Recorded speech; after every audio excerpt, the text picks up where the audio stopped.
Welcome to our channel deep drive investing. आज जब बाजार में थोड़ी अनिश्चितता सी लग रही है तो बहुत से निवेशक ये सोच रहे हैं कि अपने पोर्टफोलियो को कैसे थोड़ा सुरक्षित रखा जाए।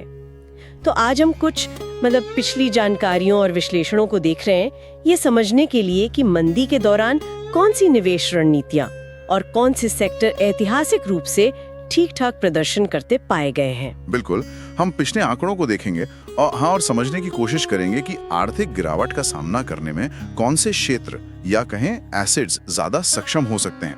लेकिन हाँ, ये याद रखना बहुत जरूरी है कि कोई भी निवेश पूरी तरह से वो जोखिम मुक्त नहीं होता। सही बात है। और पिछला प्रदर्शन वो भविष्य के नतीजों की कोई गारंटी नहीं देता। अच्छा, तो ये जो हम कहते हैं मंदी रोधी, ये रिसेशन प्रूफ, इसका असल में मतलब क्या है? क्या ऐसा कुछ वाकई होता है? देखिए, ये ना एक तुलनात्मक शब्द है, एकदम प्रूफ जैसा कुछ नहीं होता। अच्छा, इसका सीधा सा मतलब है कि कुछ एसेट्स या इंडस्ट्रीज मंदी के दौरान दूसरों की तुलना में शायद कम गिरते हैं या हो सकता है स्थिर रहें। कभी कभी तो इनका बाजार से उल्टा रिश्ता भी हो सकता है, जिसे नेगेटिव बीटा कहते हैं, जैसे सोना कभी कभी करता है। और जो डिफेंसिव स्टॉक्स होते हैं, मतलब वो कंपनियां जो बुनियादी जरूरतें पूरी करती हैं, वो अक्सर इसी श्रेणी में आते हैं। समझ गए।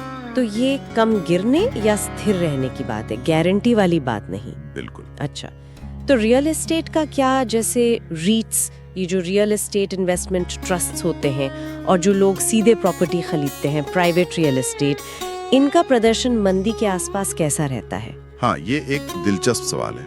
पिछली कुछ करीब 6 अमेरिकी मंदी का अगर विश्लेषण देखें तो एक पैटर्न सा दिखता है। संक्षेप में कहूँ तो रीट्स जो हैं वो मंदी से पहले वाले साल में प्राइवेट रियल एस्टेट से थोड़ा कम चलते हैं, रिटर्न थोड़ा कम रहता है उनका। अच्छा, पहले कम? हाँ, लेकिन मंदी के दौरान और फिर मंदी के बाद वाले साल में भी रीट्स का प्रदर्शन प्राइवेट रियल एस्टेट से औसतन बेहतर रहा है। ओह, ये तो उल्टा है। जी, यहाँ एक तरह का आप कह सकते हैं लीड लैग संबंध है। मतलब रीट्स का प्रदर्शन अक्सर प्राइवेट रियल एस्टेट बाजार से करीब 6 से 18 महीने आगे चलता हुआ दिखता है। ये तो वाकई दिलचस्प है। तो रीट्स शायद पहले ही कुछ संकेत दे देते हैं। हाँ, कुछ हद तक। पब्लिक मार्केट है तो जल्दी रिएक्ट करता है। बिल्कुल। अच्छा, इसी तरह क्या कुछ खास उद्योग भी हैं जो ऐतिहासिक रूप से ज्यादा टिके रहते हैं, मतलब मंदी में भी चलते रहते हैं? हाँ, बिल्कुल हैं। कुछ प्रमुख क्षेत्र हैं जिन पर नजर रखी जा सकती है। पहला तो है हेल्थ केयर। देखिए, लोग बीमार पड़ते हैं तो इलाज और दवाइयाँ तो लेंगे ही, चाहे अर्थव्यवस्था कैसी भी हो। हाँ, ये तो है। कंपनियां जैसे जॉनसन एंड जॉनसन हैं, जिन्होंने सोचिए 62 सालों से लगातार डिविडेंड बढ़ाया है, या फाइजर, सीवीएस हेल्थ, इनकी मांग बनी रहती है। सही बात। और दूसरा, कंज्यूमर स्टेपल्स, मतलब वो चीजें जो हम रोज इस्तेमाल करते हैं, किराने का सामान, खाने पीने की चीजें, साबुन, टूथपेस्ट वगैरह। मंदी में अक्सर लोग बाहर खाना कम कर देते हैं, घर पर ज्यादा पकाते हैं। तो क्रोगर जैसी ग्रोसरी चेन या पेप्सिको, प्रॉक्टर एंड गैम्बल जैसी कंपनियां, इनका भी डिविडेंड ग्रोथ का बहुत लंबा इतिहास है। ये भी लॉजिकल लगता है। तीसरा, यूटिलिटीज, बिजली, पानी, गैस, कचरा मैनेजमेंट, ये तो बिल्कुल बुनियादी जरूरतें हैं। इनके बिना तो काम ही नहीं चलता। तो American Water Works, NextEra Energy, Waste Management जैसी कंपनियां अक्सर स्थिर कैश फ्लो बनाए रखती हैं, डिविडेंड देती हैं। और चौथा कौन सा था? चौथा है किफायती रिटेल, यानी कॉस्ट कॉन्शियस रिटेल। अच्छा, डिस्काउंट वाले।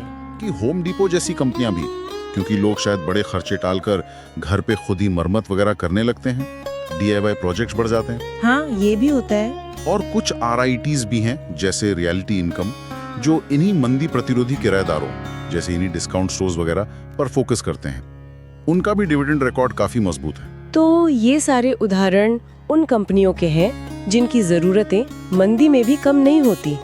यहीं पर वॉरेन बफेट की सोच आती होगी, है ना? उनका निवेश का नजरिया इन स्थितियों में कैसे लागू होता है? हाँ, बफेट का नजरिया तो हमेशा ही प्रासंगिक रहता है, खासकर ऐसे समय में। उनका फोकस लंबी अवधि और बिजनेस की क्वालिटी पर होता है। वो कहते हैं कि बाजार के रोज के उतार चढ़ाव, जिसे वो मिस्टर मार्केट कहते हैं, उसे अनदेखा करो। बाजार तो बस खरीदने बेचने की जगह है, वो बिजनेस की असली कीमत तय नहीं करता। स्टॉक को सिर्फ एक कागज का टुकड़ा मत समझो, ऐसे देखो जैसे तुम पूरा का पूरा बिजनेस खरीद रहे हो। अच्छा, तो बिजनेस को समझना जरूरी है। बिल्कुल। क्या आप उस बिजनेस को समझते हैं? क्या उसका एक टिका हुआ सुसंगत ऑपरेटिंग हिस्ट्री है? क्या भविष्य की संभावनाएं अच्छी दिखती हैं? मैनेजमेंट कैसा है? क्या वो तर्कसंगत फैसले लेता है, क्या वो शेयर धारकों के प्रति ईमानदार है, ये सब देखना जरूरी है। और फाइनेंशियल सेहत? हाँ, वो तो बहुत जरूरी है। इक्विटी पर रिटर्न ROE कैसा है, क्या कंपनी लगातार मुनाफा कमा रही है जिसे बफेट मालिक की कमाई कहते हैं, प्रॉफिट मार्जिन अच्छा है या नहीं। फिर सबसे अहम बात, बिजनेस की आंतरिक कीमत का अंदाजा लगाओ, मतलब कंपनी की अपनी असल कीमत क्या होनी चाहिए उसके फंडामेंटल्स के हिसाब से। अच्छा। और सिर्फ तभी खरीदो जब बाजार भाव उस आंतरिक कीमत से काफी कम हो। इसी को वो सुरक्षा का मार्जिन कहते हैं। मार्जिन ऑफ सेफ्टी, मतलब गलती की गुंजाइश रखना। हाँ, ताकि अगर आपका अनुमान थोड़ा गलत भी हो या हालात और बिगड़े तो भी आपको ज्यादा नुकसान ना हो। तो मतलब क्वालिटी बिजनेस को सस्ते में खरीदना, खासकर तब जब बाजार डरा हुआ हो और कीमतें गिरा रहा हो। बिल्कुल सही। लेकिन क्या ये हमेशा इतना सीधा होता है? मतलब क्या इन तथाकथित सुरक्षित क्षेत्रों में भी कोई जोखिम नहीं है? ऐसा तो नहीं कि आंख बंद करके पैसा लगा दे। नहीं नहीं, बिल्कुल नहीं। जोखिम तो हर जगह है। कोई भी सेक्टर 100% सुरक्षित नहीं होता। ये जो डिफेंसिव स्टॉक्स हैं, हो सकता है जब बाजार तेजी में हो तब ये उतना अच्छा प्रदर्शन ना करें, पीछे रह जाएं। हाँ, ये भी होता है। फिर सरकारी नियमों में बदलाव आ सकते हैं जो हेल्थ केयर सेक्टर को प्रभावित कर सकते हैं, या नई टैक्स टैरिफ वगैरह रिटेलर्स की लागत बढ़ा सकते हैं। कुछ लोग तो अंत्येष्टि सेवाओं, फ्यूनरल सर्विसेज को भी मंदीरोधी मानते हैं। अच्छा। हाँ, पर यह भी सोचने वाली बात है कि क्या आर्थिक तंगी में लोग वाकई महंगे अंतिम संस्कारों पर उतना ही खर्च करेंगे? शायद वो भी खर्च कम करे। ये भी एक पॉइंट है। तो बात वही है कि डाइवर्सिफिकेशन जरूरी है, अपनी निवेश को फैला कर रखना, और पोर्टफोलियो में कुछ कैश या सुरक्षित सरकारी बॉन्ड रखना भी थोड़ी स्थिरता ला सकता है। बिल्कुल। तो आज की इस सारी बातचीत से निवेशकों के लिए मुख्य बातें क्या निकलती हैं, मतलब की टेकअवेज? देखिए, संक्षेप में कहें तो मंदी जैसे माहौल में health care, consumer staples, utilities और किफायती रिटेल जैसे डिफेंसिव क्षेत्रों पर ध्यान देना शायद फायदेमंद हो सकता है। REITs का प्रदर्शन भी, जैसा हमने देखा, ऐतिहासिक रूप से मंदी के दौरान और उसके बाद मजबूत रहा है। लेकिन किसी भी सेक्टर या स्टॉक में कूदने से पहले वॉरेन बफेट के सिद्धांत जरूर याद रखने चाहिए। बिजनेस को समझें, मैनेजमेंट की क्वालिटी देखें, कंपनी की वित्तीय सेहत परखें, और सबसे जरूरी, सही कीमत पर खरीदें। वो सुरक्षा का मार्जिन हमेशा ध्यान में रखें, और हाँ, लंबी अवधि का नजरिया रखना बहुत बहुत महत्वपूर्ण है। बिल्कुल, लंबी अवधि और क्वालिटी पर फोकस।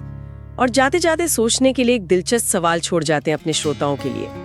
क्या किसी खास सेक्टर में होने से ज्यादा जरूरी उस बिजनेस की अपनी अंदरूनी खूबी होती है, जैसे कोई बहुत मजबूत ब्रांड हो या कोई ऐसी सेवा जिसके बिना ग्राहक रह ही नहीं सकते? शायद यही वो असली चीज है जो किसी भी आर्थिक मौसम में टिके रहने की ताकत देती है।